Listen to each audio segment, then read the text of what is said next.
Now, to be fair, Israel doesn't just sit there and silently take these accusations.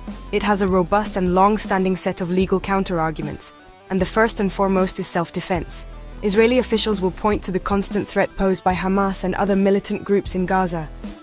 They will remind you that the blockade was tightened in 2007 precisely because Hamas, an organization officially designated as a terrorist group by the United States and the European Union, took power.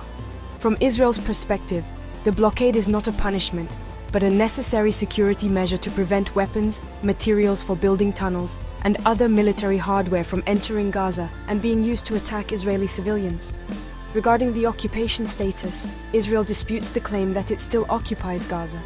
The government's position is that after its 2005 disengagement, it no longer exercises effective control over the territory, and therefore is not bound by the specific obligations of an occupying power under the Geneva Conventions.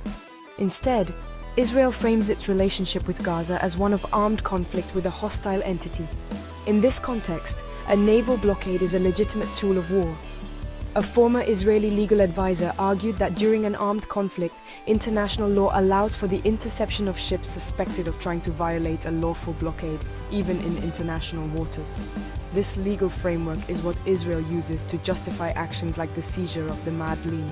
The Israeli Foreign Ministry didn't see a humanitarian mission. It saw a public relations stunt designed to delegitimize its security operations.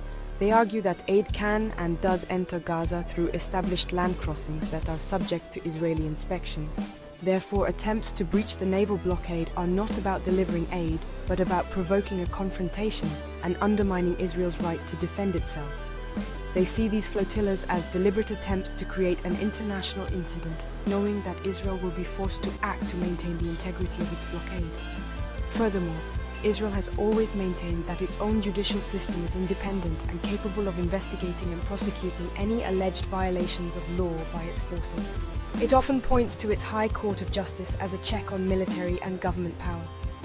When faced with international criticism, Israel's response is frequently that its own domestic legal processes are the appropriate venue for addressing these issues, not international courts that it argues are biased and politicized. This appeal to state sovereignty is a powerful argument, suggesting that Israel, like any other nation, has the right to manage its own security and legal affairs without undue outside interference.